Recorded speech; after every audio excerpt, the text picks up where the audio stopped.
Sumo अपने dad के lawyer से मिलने गया था, लेकिन एविडेंस इनफ नहीं थे, इसलिए उसका केस आगे नहीं बढ़ सकता था। फिर जब वो वापस जा रहा था तब उसके सामने डॉक्टर मो आ गया। अभी वो जैसे एक लॉयर हो वैसे सिंपल से कपड़े पहन के आया है। उसने वो ड्रग फैक्ट्री के लोगो वाला मास्क नहीं पहना, जिस मास्क की मदद से जहरीली गैस से बचा जा सकता है, वैसा मास्क। उसे देखकर सुमो पीछे हटने लगा कि आपको मुझसे क्या चाहिए। डॉक्टर मो ने कहा कि तुम्हें डरने की जरूरत नहीं है, मैं यहीं पे काम करता हूँ। ये मेरा कार्ड है और इस फाइल में तुम्हें जो चाहिए वो सारी इन्फॉर्मेशन है। इससे तुम्हारे डैड के केस में मदद मिलेगी। सुमो जाने लगा था और ये सुन के कहा कि लेकिन आपको मेरे डैड के केस के बारे में कैसे पता। डॉक्टर मो ने कहा कि प्लीज गलत मत समझना, कुछ सालों पहले यही केस मेरे हाथ में आया था, तो फिर एक जिम्मेदार लॉयर होने के नाते मैं तुम्हारी मदद करना चाहता हूँ। शायद अभी तुम्हें मेरा यकीन नहीं हो रहा होगा, लेकिन इस फाइल को लेके तुम अपने लॉयर के पास जाओ और वो बताएगा कि ये इन्फॉर्मेशन तुम्हारे काम की है या फिर नहीं। फिर अगले सीन में निंगी और सुमो निंगी के पेरेंट्स के घर गए थे। सुमो को देखकर निंगी के पेरेंट्स बहुत ज्यादा खुश हो गए और सुमो का हालचाल पूछने लगे, और निंगी को तो जरा सा भी भाव नहीं दे रहे थे। निंगी की मॉम सुमो की बहुत ज्यादा तारीफ कर रही थी कि कितना प्यारा बच्चा है, लेकिन निंगी ने सुमो को अपने पास खींचा कि उसे वो सब कुछ पता है, आपको ये कहने की जरूरत नहीं है, आप दोनों रास्ता रोक रहे हो, हटो यहाँ से। और वो सुमो को अंदर ले जाने लगा। वो देखकर उसके पेरेंट्स हंसने लगे और उसकी मॉम ने उसकी टांग खींची कि अब तुम्हारी माँ से ज्यादा अब तुम्हारी वाइफ इम्पोर्टेंट है और तुम अपनी माँ से ही इतना ज्यादा जेलस क्यों हो रहे हो।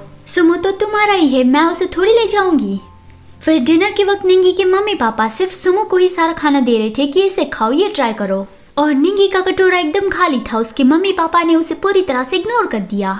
फिर जब निंगी की मॉम ने सुमो को किंग क्रैब दिया कि इसे ट्राई करो, अचानक से निंगी ने मना किया कि वो नहीं, ये बहुत ज्यादा महंगा वाला है। इस तरह की चीजें सुमो ने निंगी को सिखाई है, लेकिन उसके मम्मी पापा निंगी को डांटने लगे कि निंगी तुम ये क्या कह रहे हो, मतलब कि तुम सुमो के खाने में इस तरह से रोक टोक क्यों कर रहे हो। फिर सुमो ने एक्सप्लेन किया कि मॉम डैड मुझे इससे एलर्जी है इसलिए।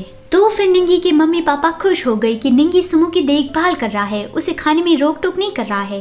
फिर उसकी मॉम ने आइलैंड की 2 टिकट्स दी कि हनीमून पे जाओ, ये हमारी ओर से गिफ्ट है, आइलैंड पे जाके मजे करो। निंगी के पापा उसे ऑर्डर दे रहे थे कि सुमो के साथ वहाँ आइलैंड पे जाके मजे करना, सुना ना तुमने। निंगी ने धीमी आवाज में कहा कि मैं उसे उसी आइलैंड में छोड़ के आ जाऊंगा। सुमो ने बहुत ही भोला चेहरा बना के कहा कि फिर बाद में तुम्हें इसका रिग्रेट होगा। सुमो का ऐसा प्यारा फेस देखकर निंगी का फेस रेड हो गया। निंगी ने पहले कहा था ना कि मैं सुमो से कभी शादी नहीं करूंगा, लेकिन अभी वो सुमो का फेस देखकर ब्लश कर रहा है, तो उसके मम्मी पापा बहुत ही खुश है। सुमो सोचता है कि उसके पेरेंट्स तो कितने अच्छे हैं, तो मुझे नहीं लगता कि उन लोगों ने ही मेरे डैड के साथ ऐसा किया होगा। फिर खाना खाने के बाद निंगी की मॉम ने कहा कि अभी बहुत ज्यादा देर हो गई है, तो फिर क्यों ना तुम दोनों यहीं पे रुक जाओ, मैं अभी किसी को कह के ऊपर का रूम साफ करवा देती हूँ।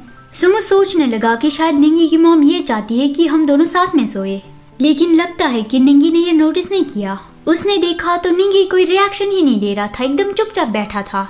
तो सुमो का फेस रेड होने लगा, जैसे वो भी ये सोचने वाला हो कि क्या निंगी अभी मेरे साथ सोना चाहता है। लेकिन निंगी हर बार कहता है ना कि सुमो एकदम बच्चे जैसा है। सुमो ने वैसा ही सोचा कि क्या निंगी को नींद आ रही है।